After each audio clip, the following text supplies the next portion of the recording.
Lux presents Hollywood.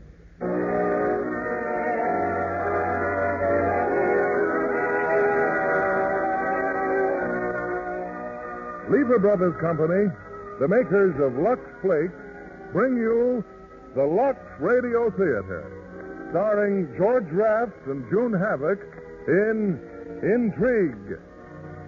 Ladies and gentlemen, your producer, Mr. William Keeley.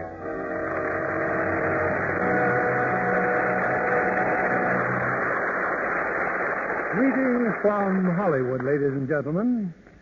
In my travels around the world, no place has held more fascination for me than Shanghai, that city of Western turbulence and Oriental mystery. Shanghai today is in the death grip of inflation, and from that grim fact comes the story of tonight's play, Star Film's current screen hit, Intrigue. And our stars in their original screen roles are George Raft and June Havoc. By an odd coincidence, George Raft and I had just finished making a picture together when Mrs. Keeley and I left for the Orient, and, of course, Shanghai. At that time, it was a city of great opulence, in which the stores along the famous Nanking Road sold every modern luxury, from finest Oriental silks and laces to Lux Flakes with which to care for them. And while those new tiny diamonds of Lux hadn't made their appearance yet, I can assure you that in that cosmopolitan community, with its varied tastes and habits, Lux Flakes were a common denominator in the home. We bring you now Act One of Intrigue, starring George Raft as Brad Dunham and June Havoc as Tamara Baranov.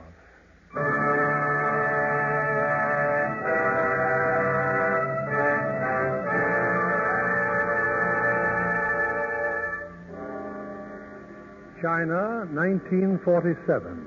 The city of Shanghai reeling under the impact of inflation, where each day brings a new high to the fantastic cost of living, where the worker collects a small mountain of paper money as his wages, only to find it will buy him next to nothing, and where fabulous profits are being made in the infamous black market. But the black market can't exist without goods to sell, and one of its sources of supply is Indochina by air. A large plane jammed with food and luxury items has just landed in an obscure field at the edge of Shanghai. Welcome back to Shanghai, Mr. Dunham. Thanks. Any trouble? Apart from the fog? Plenty. The military police arrived just as I was taking off. Machine guns. They almost got the gas tank. Surely that did not disturb you. After your exploits in the war? Shut up, Raymond. You better start looking for a new pilot. I'm through unless I get more dough. You made a deal. The boss won't pay anymore. You promised me a certain amount of protection, which I'm not getting. So tell your boss I want more money. Where can I reach you? Same as always. Windsor Hotel. Oh. I have some bad news. Your friend who lived with you in the hotel. Ellis? What about him? He's dead. What are you trying to... 3 days ago. The newspaper said it was suicide. He shot himself. Suicide? Under the circumstances, maybe you'd rather not see me for a few days, huh? Talk to the boss now. Tonight. Just as you say, Mr. Dunham.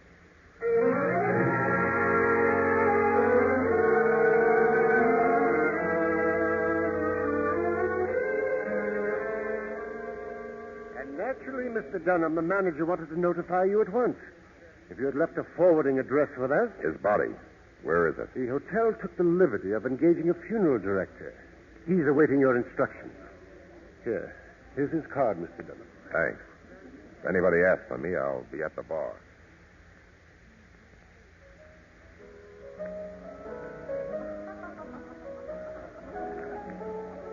Oh, good evening, Mr. Dunham.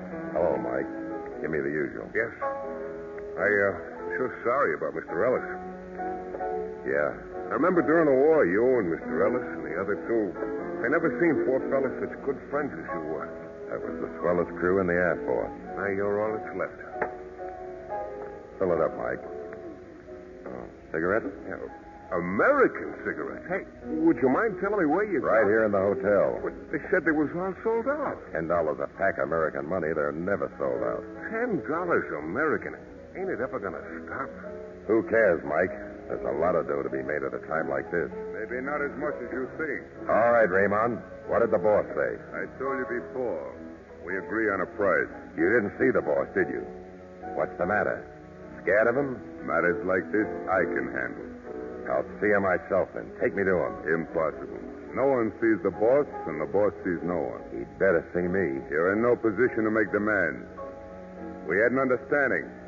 Take it or leave it. Nasty sort of character, isn't he? So am I, Mike. I'll see you later.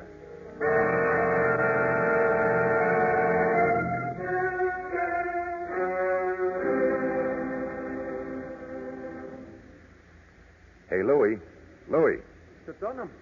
Oh, may I take you somewhere in my rickshaw? That depends, Louie. Look, you know I flew a plane in tonight, don't you? Well, yes. Come on, Louie. You're a smart little guy. Tell me. Where'd they take the cargo that I carried? There was a truck at the field. Where did it go? Well, sir, I seem to have heard a rumor that the cargo was delivered to a warehouse on the Street of Fallen Leaves. My humble rickshaw is at your service. All right, let's go, Louie.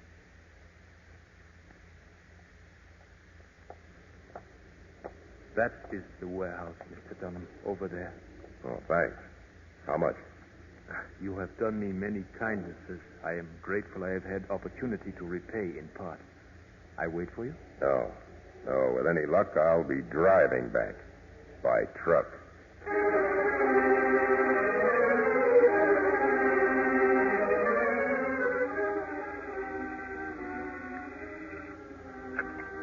Hello? Raymond, this is Saxon at the warehouse. Well? Dunham was just here. Dunham. How did he know where I to... didn't have a chance to ask him. He slugged LaCroix and stole one of the trucks.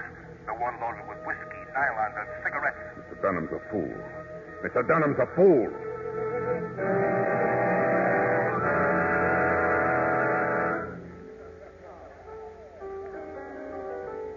Hey, Mike. Look what I just found. Am I seeing things, or is that a bottle of Hagen Hay? Well, how would you like a drink of real scotch instead of that lighter fluid you've been dishing out? Hagen Hay? Well, I haven't spent an evening with those two boys since before the war. Well, fill up a couple of glasses, Mike. Yes, sir. Is that real? That it is. It looks like home. It tastes like home, too. Well, Mike, a glass for the lady. No, thank you. I just want to look at it. Homesick? A little. Been away long? It seems like years, but it's not actually. I'm a field worker at the International Settlement. My name is Arnold. Linda Arnold. Hello. You make a hobby of talking to strangers in bars? Not usually. But you looked American, and I saw no harm in it. It's a cinch you don't know who I am. Should I? Brad Dunham. The name mean anything? No. Well, I'll give it to you fast. Nice girls aren't supposed to talk to me, much less be seen with me. Why? I'm a bottle with a label on it. It says poison, and there's no antidote. I feel no ill effects. Stick around. You will. Cigarette? No, no thanks. Mr. Dunham. Don't go away, baby. You'll see what I mean. Mr. Dunham, we are very much interested in knowing where you put that certain large package. Didn't you hear me? I said, where did you hide? I talk to nobody but the boss. As I was saying, Miss Arnold, you must allow me to show you the points of interest in Shanghai. We'll start with these two crummy characters in back of me. The little one is a small-time toughie Mr. Dunham. Do I talk to the boss? Very well. Come with me. Miss Arnold, you take care of those two guys in the bottle, and I'll take care of these two. Well, let's go, chums.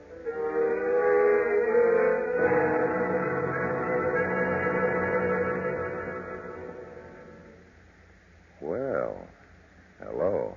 It's so nice of you to drop in, Mr. Dunham. He refused to talk to me, Madame Baranoff. I had to bring him here. If I had known your office was here in the warehouse, I would have dropped in earlier tonight. Ramon, this isn't the first time you've been unable to carry out my orders. Never send a boy to do a man's work. Watch your rotten mouth. Ramon. Now, Mr. Dunham, shall we get down to business? I made a deal to talk to the boss. Alone. Oh, Raymond, you may go. Close the door. Yes, madame. I'll go. The black market sure pays off. This is quite a layout. I must say your methods are a little flamboyant, Mr. Dunham. You mean stealing the truck? It got results. I'm talking to the boss. Yes, but you might have been killed.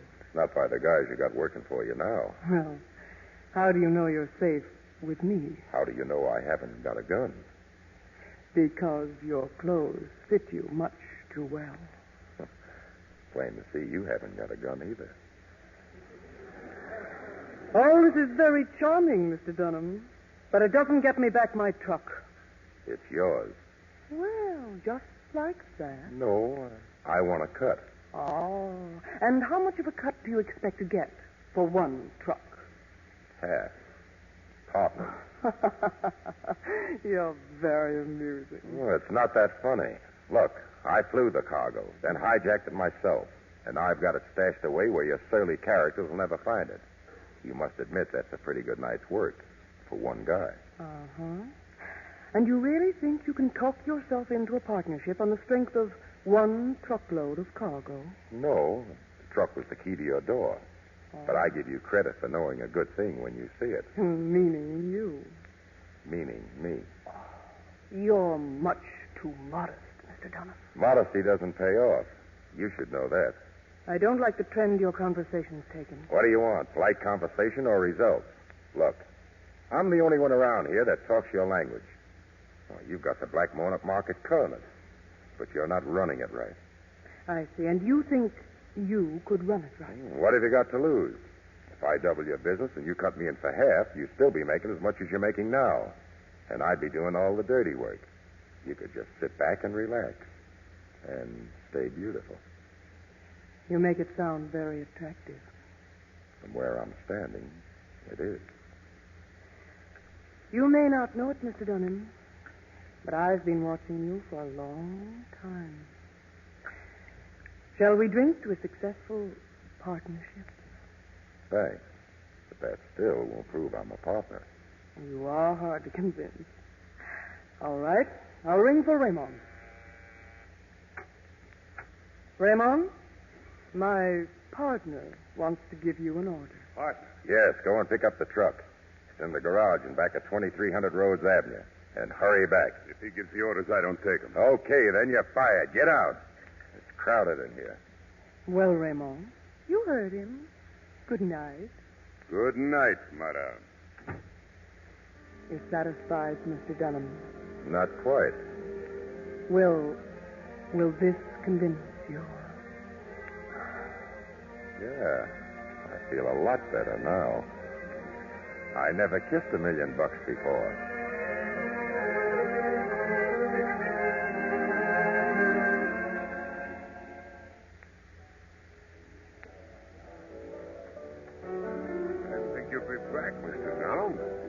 Drink?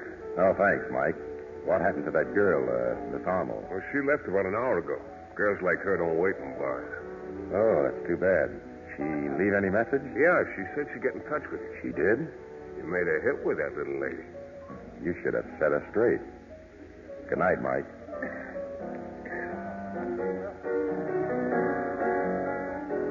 Brad!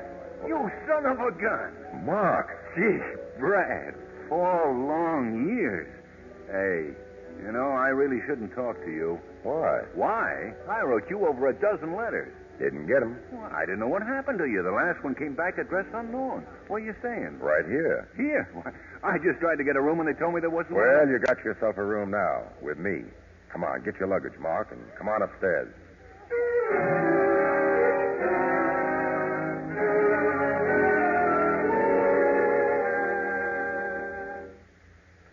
Now, let me look at you. Yeah, the same old Mark. Well, it's nice to know some things haven't changed. Say, Brad, that picture on your bureau, that's your crew, isn't it? It was. Yeah, I heard about the rough deal the 4 of you got. What do you think? Well, you didn't have to ask me that. Why those pencil crosses on the other boys? I checked them off. They're dead. Ellis, too? Oh, that's too bad. How did it happen? He took his own life. Oh, he never really got over it after the four of us got kicked out of the Army. He started hitting the bottle. Lost everything except his pride. When that went. Oh, that's tough. Well, you seem to have come out of it all right. Yeah, I'm all right. Oh, you still writing for the newspapers, Mark? Still at it, Brad. Except now I'm working for a syndicate, a dozen papers back in the States and the English paper here in Shanghai. Brad, I'm on the biggest story of the day. What is it, or can't you say? Oh, I could tell you anything, pal, but keep it to yourself for a while. I've been assigned to expose the black market. Black market? Yeah. The rats running it aren't just crooks, Brad. They're murderers, the worst kind. There are people starving for a handful of rice, while these big shots hold it back for a higher price. I'd like to see them lined up and shot. With any luck, maybe I will. You sound like you mean it, Mark. Mean it? I never worked on a story in all my life, Brad, that I was more anxious to break. Hey, maybe you can help me. You got connections in this town. Yeah, I've got connections. Oh, let's hit the sack, huh? Oh, that's for me. A real bed with sheets. Good night, pal. Mark, about this assignment of yours. Yeah? Skip it. Good night, Mark.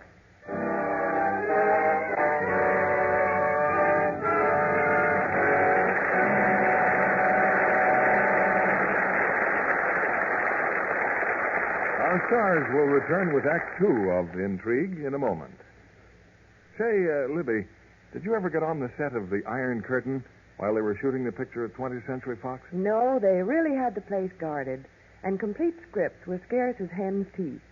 It's turned out to be one of the most thrilling stories of modern espionage I've ever seen. It's based on over 1,800 pieces of factual evidence, some of it so unbelievable they didn't dare use it. No fictional spy story could top this one. Oh, when I saw Dana Andrews with his crew haircut around town, and then Gene Tierney's windblown bob, I thought maybe a barber was the main character. Well, they both worked hard in the Iron Curtain, especially on location in Ottawa when they worked 8 hours a day in zero weather. They wore heavy socks inside their shoes to keep their toes from getting frostbitten. That doesn't sound like glamorous Gene. Well, of course, in private life, Gene loves very feminine clothes and always wears the sheerest of nylons to complement them. Navy or wine for a single color effect, or the new powdery pastels to pick up the color in a spring print. And smart girls know that the new spring and summer shades and stockings make it more important than ever to give nylons gentle care. But that's easy with the new tiny diamonds of Lux. Remember how often women have said Lux couldn't be improved? Well, they eat their words now because these new tiny diamonds are better than ever. These new diamonds are different from any other soap. They were developed during the war but couldn't be produced until new machinery was built. But now they're here, and that's good news to girls everywhere. Because the new tiny diamonds of Lux make stockings last twice as long. Tests show. Keep them better fitting. Colors fresher. Here's your producer, William Keeley. Act Two of Intrigue, starring June Havoc as Tamara Baranoff and George Raft as Brad Dunham.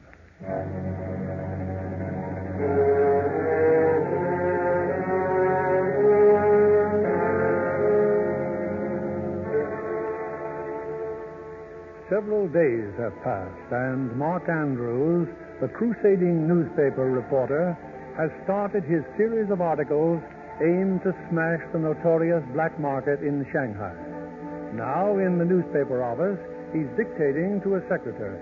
With every man, woman, and child fighting for mere existence, struggling desperately for the bare necessities of life. Openly vending their pilfered and smuggled goods, the black market is Shanghai's greatest problem. Pay the price or don't eat. Often the price is 5,000 times higher than pre-war. The only escape from this suffering and privation is death, and hundreds are escaping daily. The profiteers who control the black market must be singled out and publicly exposed. Those individuals who, blinded by greed, control food, control the lives of innocent men, women, and children. And those who control lives control nations, races, and the rest of the world. Well, type it up, then, and let's see how it looks. Yes, Mr. Andrews. Oh, incidentally, did you check that lead on Madame Baranoff? The report is quite accurate, sir. Madame Baranoff is one of the most ardent supporters of the international settlement. She is, huh? Well, that's fine. That's fine.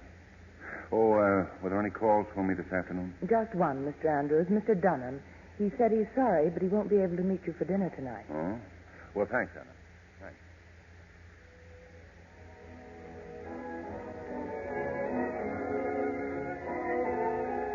Enjoy your dinner, Miss Arnold? It was wonderful. I love Chinese food. Well, this is the one place in Shanghai where you can get the kind of Chinese dishes you only get back in the States. Would you like to dance? What? I said, would you like to dance? Oh, I'd love to.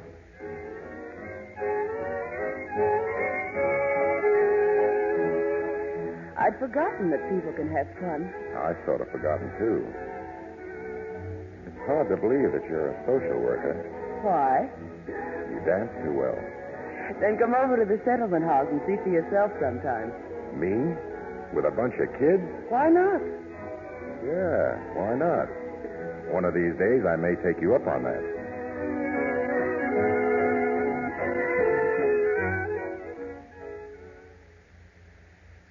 The plain truth is that I simply don't know what that settlement house would do without you, Madame Baranoff. Well, I only wish I were able to do more, Miss Carr. Come in. Yes, Linda? I'm sorry to disturb you, Miss Carr, but Mr. Sen is calling. If you will take him to my office, please. Yes, Miss Carr. Please come with me, Madame Baranoff.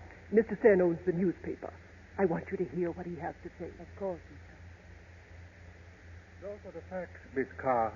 If you could possibly see your way to accepting a few more children here. I wish we could, Mr. Sen, but I simply don't see how we could manage. Mr. Sen, how many children are there in this group? 22.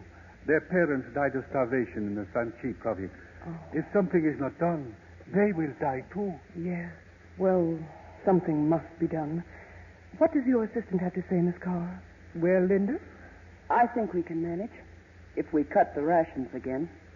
Bring the children, Mr. Sen. We'll do what we can. Thank you. Thank you very much. And keep printing those articles in your newspaper. Yes, those articles. Very interesting. Since Mr. Andrews started writing them, the authorities are making arrests every day, aren't they? Yes, madam, but nobody big. Nobody important. The black market continues, controlled by a few who place the love of money above the lives of children. Oh, excuse me. It's time to serve our elaborate one-course lunch.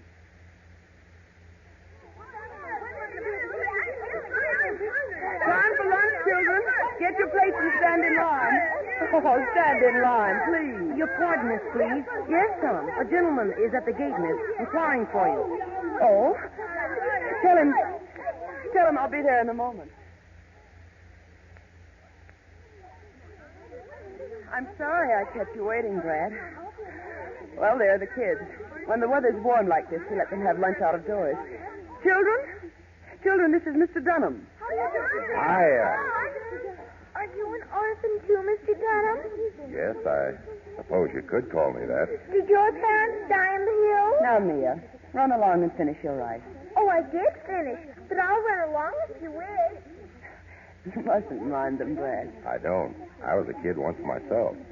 Excuse me, it's time for their games. All right, children. Baseball. Did you say baseball? All right, kids, come on. We'll choose up sides. Oh, we already have our team, sir. Well, where's the picture? I propelled the ball from the mound, sir. Well, that's one way of doing it. Oh, is anybody around here, the umpire? We don't have an umpire. Well, if it's all right with both sides, I'll call him as I see him. Thank you, sir. We shall have the utmost confidence in your judgment. Oh, it's plain you never played in Brooklyn. All right, come on now, let's play ball. Yeah, come on.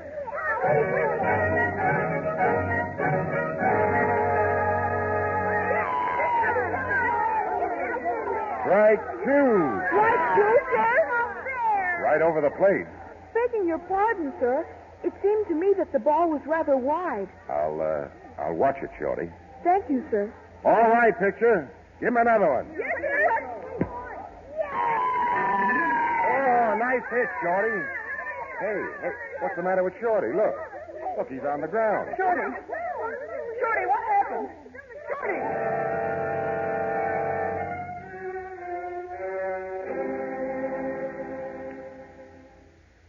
You sure he's all right, Linda? I think so. I put him to bed. He's resting. I'm afraid baseball isn't quite the game for these children. They're not very strong, you know. They don't get very much to eat. Well, why don't you feed him more? Feed them more? What do you think we do here? Eat it ourselves? There just isn't enough to go around. I'm sorry. I didn't know. Many people don't know, unless they see it with their own eyes. The black market doesn't touch their lives, but it touches these lives very deeply. Yeah, well, I guess I'll be shoving off, Linda. Thanks for coming. Thanks for letting me. Are you coming back again, Mr. Dunham? Try and keep me away. Mia seems to have quite a crush on you, Brad. I hope you meant what you said. Not enough to eat. That's hard to believe. Not enough to eat.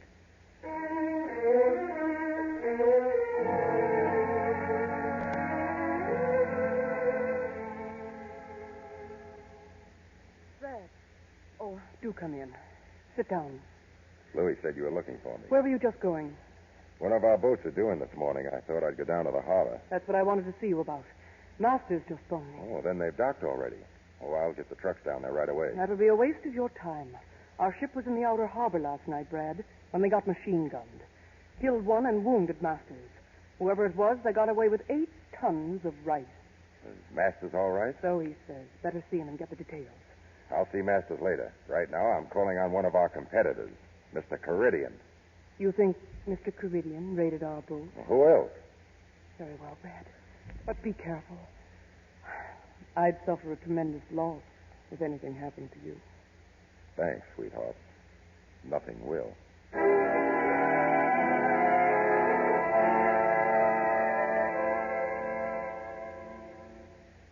Hello, Mr. Caridian. Oh, Mr. Dunham.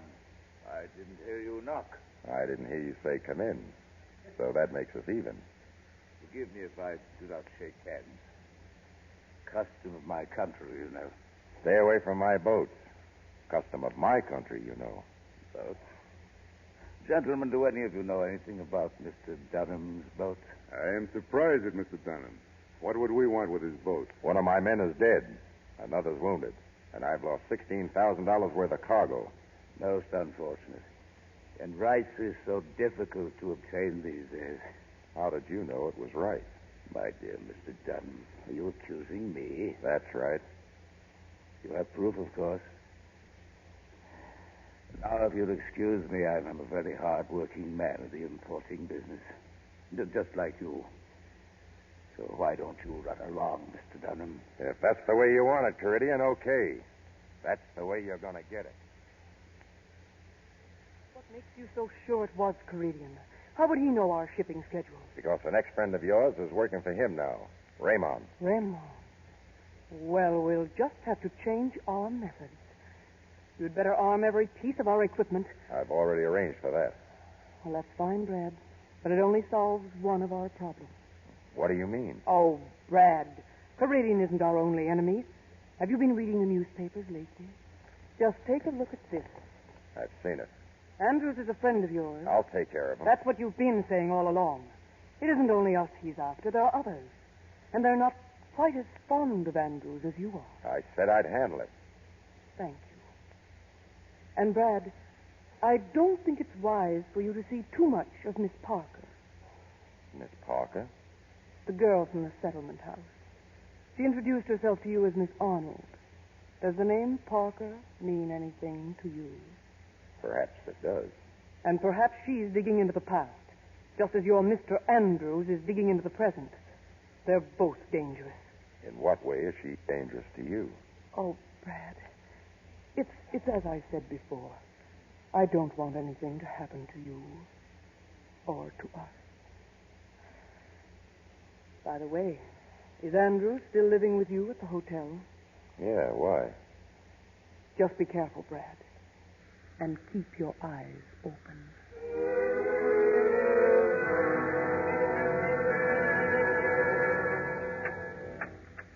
Oh, hi, looking over my copy. Say, there was a phone call for you. Louis? Miss Arnold. Lovely voice. She say what she wanted? Oh, nothing. Except she'd be delighted to join a couple of young blades. What are you talking about? Well, she sounded so nice, I asked her to have dinner with us. For an old St. Bernard, you're doing all right. Wait till she sees me. Say, Mark, you're pretty hot on this assignment, aren't you? I sure am. This is no penny ante racket, Brad.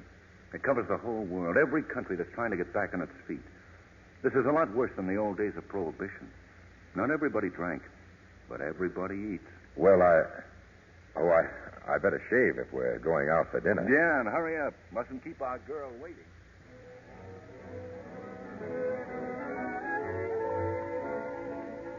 Some more tea, Miss Arnold? Please. You know, I sure admire the work you're doing.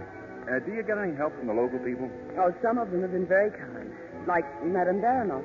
What does she do? She contributes food and clothing. I don't know what we'd do without her. Baranoff? Oh, yeah. Importing and exporting business. Doesn't she have an interest in your firm, Brand? She certainly has. She is the firm. I'm just the office boy. Linda. Yes? Your name. It isn't Linda Arnold, is it? It's Linda Parker. Huh? Yes, Brad. Why didn't you tell me? My brother was a member of your crew during the war, Danny Parker. Would you have talked to me if you'd known that? What's there to talk about? I don't believe Danny was guilty. Well, the court-martial passed on the evidence. Yeah, why don't you just forget it? I can't.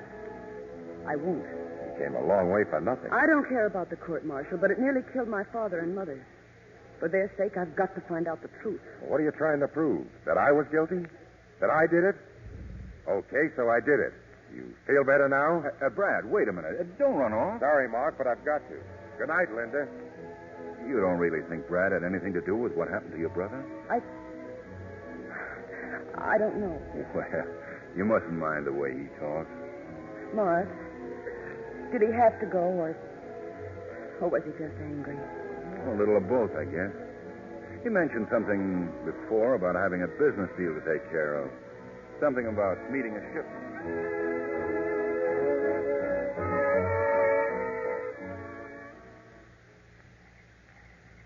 You sure you got your facts straight, Louis? It's after 11. Just be patient, Mr. Dunham. Mr. Caridian's truck has to pass this little bridge. There is no other way to get back to the city. When it slows down for the bridge, we jump on the back. Leave the rest to me. That part will be a pleasure, sir. How much rice are they carrying? My cousin in the country indicated 6 tons. Mr. Caridian will still owe us 2 tons. Oh, quiet, sir, please. I believe I hear the truck. Okay. Get down in the ditch.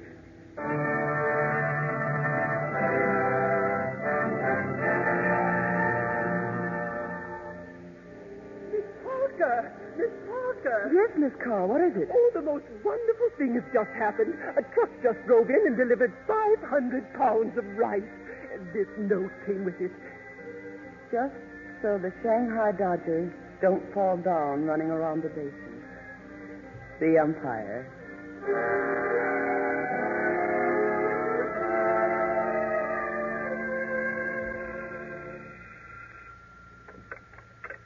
Hello. This is Anna, Mr. Andrews. A cable just came for you from Washington. Shall I send it to the hotel, sir? No, just read it to me. Yes, sir. War Department records of Brad Dunham court-martial show syndicate handled smuggled contraband. No mention to Mara Baranoff. If your facts warrant, we'll back to limit investigation to clear any former Army flyer. Thanks, Anna. Any reply, sir? Maybe later. First, I'm going to call on Madame Baranoff.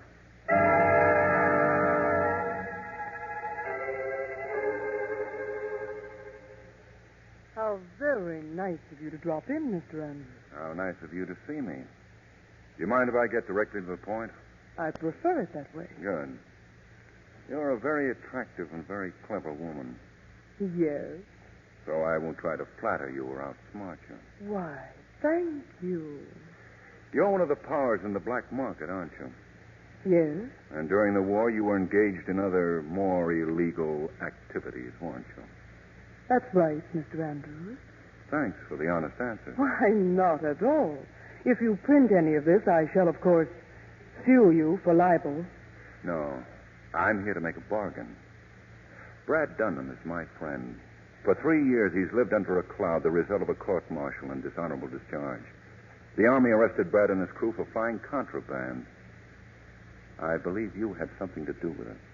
You can prove that? Maybe. Oh. You said something about a bargain. I'll minimize your participation in the black market in exchange for a clean bill of health for Brad. And if I refuse? I'll continue my investigation until they reopen the court-martial. And then? You'll hang.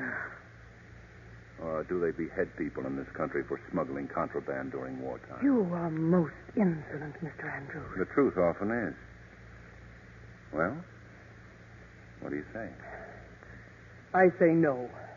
And furthermore, I would suggest that your investigation into my private life stop at once. I'm disappointed in you. I thought you'd see the advantage in our bargain. Anyway, I still think you're very attractive. In fact, I believe you'll be the most beautiful woman ever to lose her head in the city of Shanghai.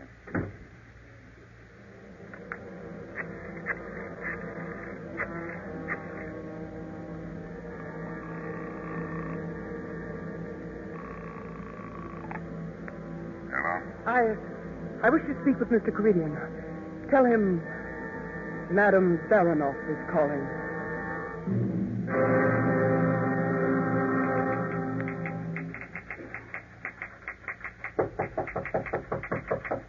Come in. Mr. Andrews. Yes? My associate and I. Forgive us for intruding like this. Where's Dunham? Come on, please. I'll handle everything. I've been reading your newspaper articles with great interest, Mr. Andrews. My name is Caridian. I'm in the importing business. Get a good price for the rice you imported off Mr. Dunham's boat? Oh, yes, excellent, yes. But I'm here to discuss your business, not mine. You have a very great talent, Mr. Andrews. What a pity to waste it in a business of muckraking. Oh, we don't make the facts, Mr. Caridian. We just print them. And what good does it do? Nothing. Nothing is deader than yesterday's newspaper. Unless it be yesterday's newspaper man. Mr. Andrews, I would like to see you retire. Oh, with a substantial annuity, of course. Plenty of time to devote to a play or a novel. Aren't all reporters going to write a play? Not this one. I'll go to my grave turning over flat rocks and exposing vermin like you. Your grave? Well, why go sooner than you have to? Another point, Mr. Andrews. You may find that your investigations lead you closer to home than you think. Make that plainer. Your friend, Mr. Dunham, has been extraordinarily successful in his importing business. Has it not occurred to you that perhaps it has been a little too successful? Get out. Ask him. And ask him what he did with the 6 tons of my rice.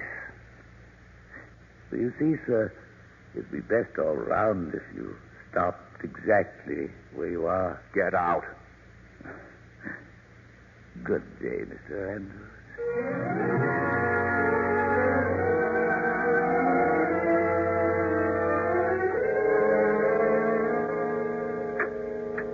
Hiya, Mark. Hello, Brent. Oh, am I busting in on an inspiration? Oh, no. I was just sitting here trying to figure something out. You just have some visitors? Yeah. So Louis told me. What did those rats want? Well, they think I'm working too hard. Want me to retire. They get rough? Only verbally. How about a drink? No, thanks. What did they say? Come on, let's have it. Okay, Brad. Caridian said you and he are in the same racket.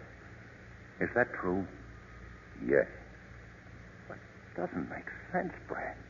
It just doesn't make sense. Why doesn't it? If people are willing to pay the price, why shouldn't I take it? Pay the price? Do you know anything about the price they're really paying? What about the price I paid? Oh, do you know what it means to be an outcast? Have decent people walk away from you? Have every legitimate door slammed in your face for something you didn't do? Brad, ever since I got here, I've been working on your case, trying to help you, trying to clear you.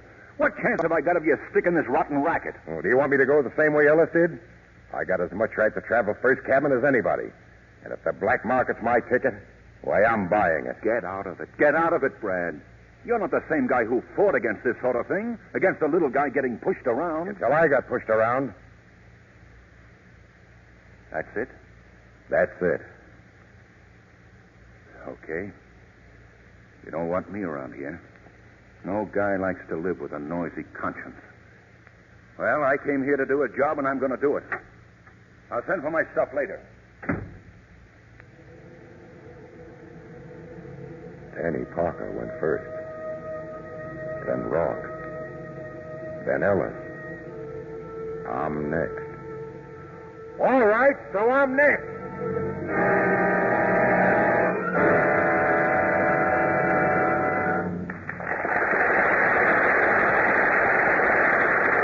We pause now for station identification. This is CBS, the Columbia Broadcasting System.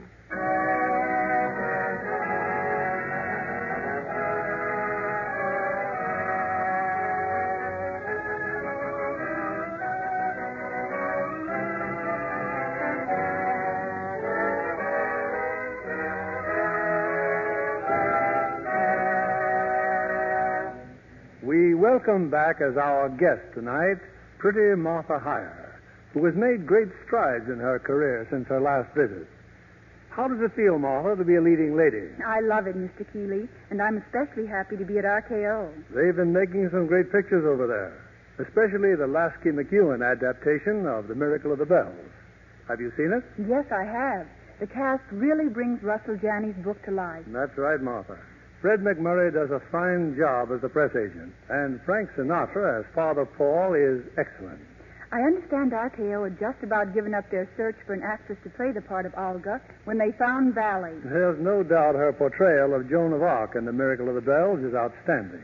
Yes, I watched them shoot those scenes. Valley didn't have an easy job. She wore a heavy, tight-fitting suit of chain mail, which was almost unbearably hot under the lights. When she removed it at short intervals to rest, the wardrobe department kept her supplied with fresh sets of lingerie.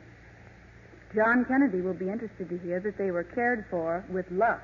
Well, that's not surprising, Martha, because RKO Studios insist on Lux care for everything washable. And the delicate pastels that Valley loves require gentle care. You know how they can fade. If you wash underthings the wrong way. But now, the new tiny diamonds of Lux make it easier than ever to keep underthings color fresh 3 times as long. The wardrobe mistress says the new Lux is faster, too. And richer. The new tiny diamonds of Lux make thick, abundant suds that last and last. They remove soil, which other types of suds can't. So naturally, things look cleaner and fresher, too. These new diamonds are perfect care for pretty lingerie. Thank you for coming tonight, Martha Hire. Here is Mr. Keeley at the microphone. Act 3 of Intrigue, starring George Raft as Brad Dunham and June Havoc as Tamara Baranoff.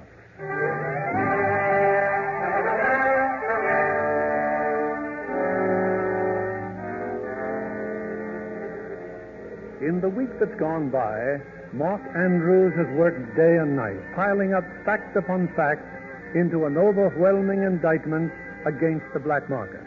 The article is finished now, and in the office of the Shanghai newspaper, Mr. Sen, the publisher, has just finished reading it. Well, Mr. Sen, what do you think? You're sure you can substantiate these facts? I can. All of them. It will blow this town wide open. I hope it does. The people have a right to know the truth. If you're willing to take the risk, Mr. Andrews, I am. I'll print it. Thank you, Mr. Sen. Before you go, let me sound a note of warning. Those you mention in this article are not going to take this lying down, you know. No. We'll just see who's the more powerful, they or the press. Watch where you walk, Mr. Andrews. I'd hate to lose you. Old reporters never die, Mr. Sen. The ink in their veins preserves them.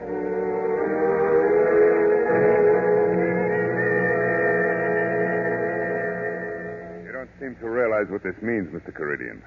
Andrews wrote this article. The newspaper was going to publish it tomorrow. How did you know about it, Ramon? I have a man planted in the editorial department. He borrowed the article from Sen's desk. A remarkable man, Mr. Andrews. I dislike harming him, really. But he leaves us no alternative. I would like that job. Very much. It is yours. But first, get Madame Baranoff on the telephone. We'll talk it over with her. Who is it? Brad. Oh. I'm sorry, Brad. I'm attending to some personal business at the moment. So I heard. Oh, what are these rats doing here? Caridian, Raymond. Ramon, please. Put your gun away. You left me no choice, Brad. I've warned you Mr. Andrews would become dangerous. You said you'd handle it. Well, you didn't. And somebody has to. The black market certainly makes strange bedfellows. Just good business, Mr. Dunham. Mark Andrews is our common enemy. Stay away from him. Brad, we've got to work together. And you'll die together. Just remember that. You? How dare you speak to me like that? You were nothing when I took you into the firm and gave you the chance to get the things you said you wanted. Money, self-respect. Well, you've got them. But nobody hands you those things on a silver platter, Brad. They've got to be paid for. But Mark isn't paying for it.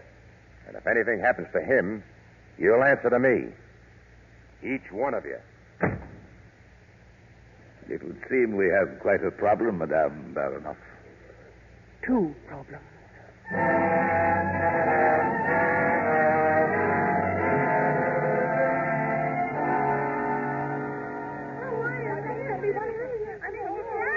Oh, hello, Mia. Mr. Dunham, you did come there. Yes, I did. I guess I opened the wrong door. I was looking for Miss Parker. I didn't know this was your dormitory. Oh, that's all right, Mr. Dunham. We weren't asleep. By the time you were. Come on, kids. Hit the sack. Oh, we'll go right with you, Mr. Dunham, if you tell us a story. Oh, I don't know any stories. Please. Please, Mr. Dunham. Okay. Well, once upon a time, there was a flyer. was he a dragon? Some people thought he was. Dragons don't fly. Well, this one did. Besides, who's telling this story? I'll keep quiet. Go on. Well, this flyer, this dragon, I mean, got into a lot of trouble for something he didn't do. And it changed his whole life. Then he got mixed up with a lady dragon. And the flyer went to work for the lady dragon because he had to eat and have a place to live. Did he do wrong things? Some. Then he met a girl. Was the girl a dragon, too? No, she was very pretty and very sweet. Like a princess? Yes, like a princess.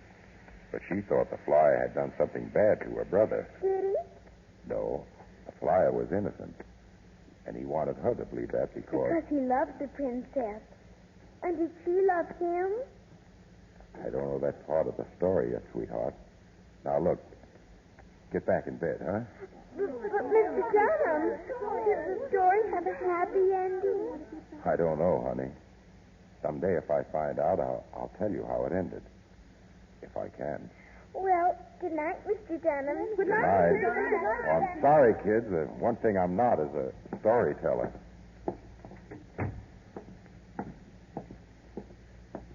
Brad? Hello, Linda. I've been looking for you. I didn't mean to barge in on the kids. It's all right. They love to be told stories. Even unfinished stories.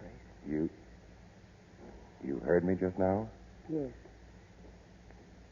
I'm sorry, Brad. I'm sorry I misjudged you. In my heart, I didn't want to believe it. You're the first fine thing that came into my life since the day I thought it was over. And I'm not going to let you out of it. Brad, that story you told the children, why didn't you tell me? There's only my word that it's true. Then why did you come here? I don't know. I hadn't planned to come here. I've been looking for Mark. Well, I can't find him anywhere. He's in trouble, Linda. And I've got to find him. Can I help you? No, this is something I got to do myself.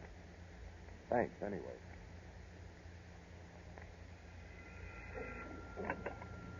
Hello?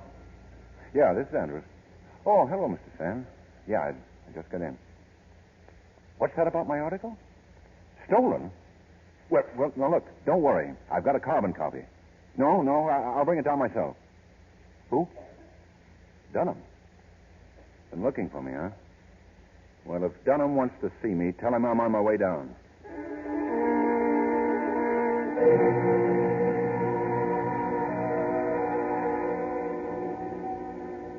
And I've been trying to find you all day, Mark.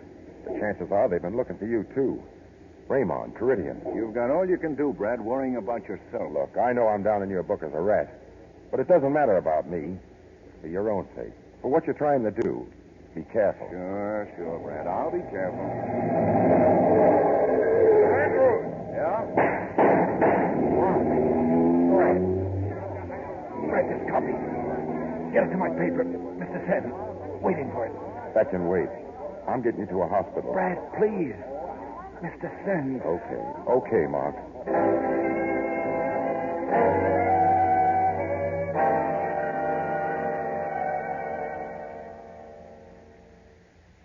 You can see Mr. Andrews now, Mr. Dunham. Give it to me straight, Doc. What are his chances? Well, not so good. He suffered a great loss of blood.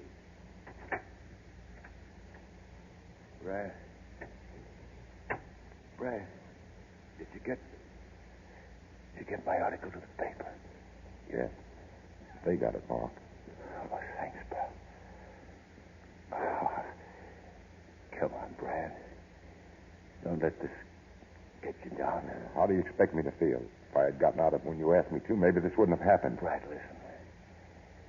Madame Baranoff was behind the smuggling in your plane. And the guilty member of your crew was wronged.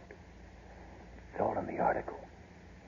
But I wanted you to hear it from me. Mark, you can't check out on me again. You can't. Old reporters never die. Did I do all right for an old St. Bernard? Mark. Yeah. You did all right.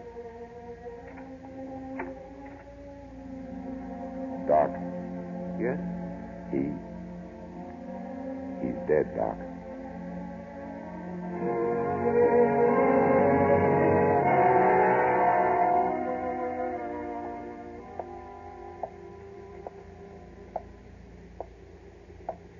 I warned you Mr. Andrews would become dangerous, and you said you could handle it, but you didn't. Somebody has to. Mark Andrews is our common enemy. Many people don't know unless they see it with their own eyes. The black market doesn't touch their lives, but it touches these very deeply. This is no penny ante racket. It covers the whole world, every country that's trying to get back on its feet. This is a lot worse than the old days of prohibition. Not everybody drank, but everybody eats. Mark. No guy lives Mark. with a noisy conscience. Do you know anything about the price they're really paying? Ever since I got here, I've been working on your case, trying to help you, trying to clear you. What chance have I got of you sticking this rotten racket? Get out of it. Get out of it, Brad. Get out of it. Mr. Dunham. Mr. Dunham. What do you want? Mr. Dunham, is something wrong? Why do you not answer me? Sorry, Louis. I've been following you. You're not going into the warehouse. Yeah, I'm going into this warehouse. Oh, no, do not go in there, Mr. Dunham. They will kill you. It is in the newspapers, all their names. They will kill Louis, you. round up the people. The women and the kids. The poor people, Louis. Bring them here to the warehouse. It's filled with food. Tell the people to take the food. It's theirs. I want them to have it. All of it. Yes, Mr. Dunham. Now, Louis, a little later may be too late. I tell them, Mr. Dunham. I bring them here now.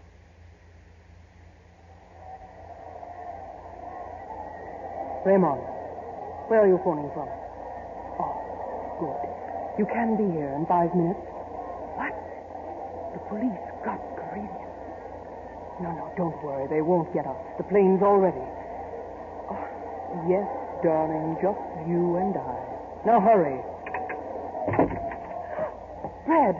Oh, Brad, darling, I knew I could count on you. Just you and I, darling. I can explain that, Brad. You see, Raymond... Shut up.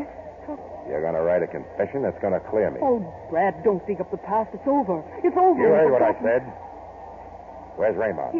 Where was he phoning from?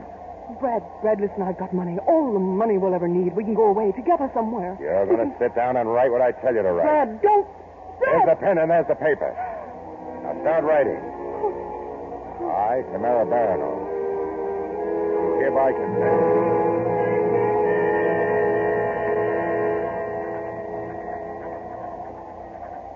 Raymond Perez, who was in my employ, together with Lieutenant Rourke and I, Tamara Baranoff, were solely guilty. Oh, This is my true and final confession.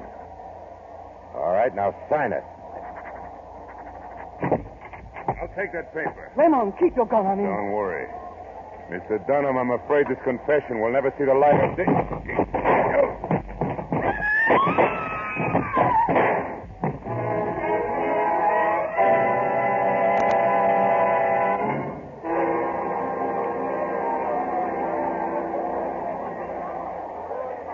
Mr. Dunham, where is he?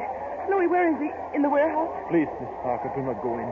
Please do not The go in. police are here. What's happening? I sent for the police. I am afraid it is too late. Done those shots before. He wanted it this way. I could not... Linda. Oh, Brad. It's all right, Linda. Louis, take this to Mr. Sen. This paper. It's a confession from Madame Baranoff. Oh, yes, Mr. Dunham. We're cleared now, Linda. Your brother and I. You didn't come all this way to Shanghai for nothing, after all. You can go back now, Linda. Back home. Home. But not alone, Brad. Please, not alone. No, baby. Not alone.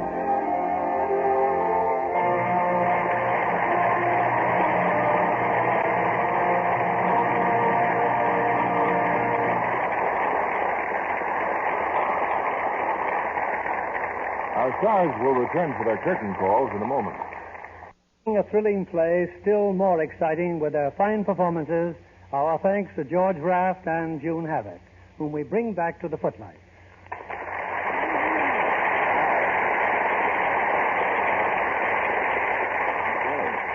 George, it's not often we have a star who comes from darkest Africa to play a role on Lux, but we're certainly grateful that you made it. Well, that's a wonder I did, Bill. The going was pretty rough getting in and out of Africa. You were shooting your picture, Outpost in Morocco, George. Yes, and we had to drive 650 miles south of Casablanca for the right location. Well, what did you do for roads? We didn't pay much attention to the roads. We just kept on going. Oh, like we do here in California. Did you find the natives friendly, George? Friendly, but puzzled. When we arrived with an army of legionnaires in uniform, they must have thought we would come to take the country over. Were they pretty hospitable when they found out you were actors? Except when they said they'd happy to have us for dinner. I didn't know quite how to take it. I was afraid that maybe they were fond of boiled ham.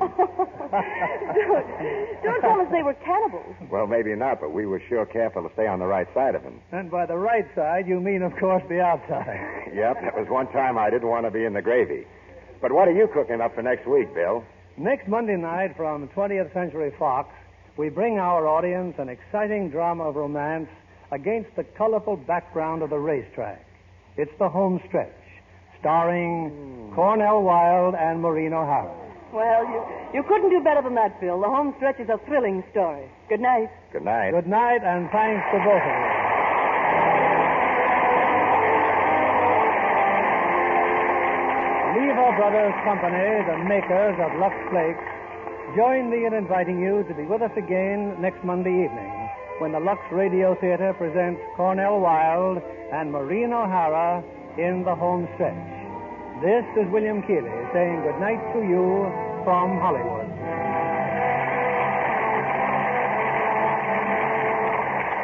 Ladies, are you throwing away used kitchen fats? They can be turned into cash. Don't throw away a single drop, because your dealer is paying a good price for used fats. Right now, there's the greatest shortage of fats and oils in history.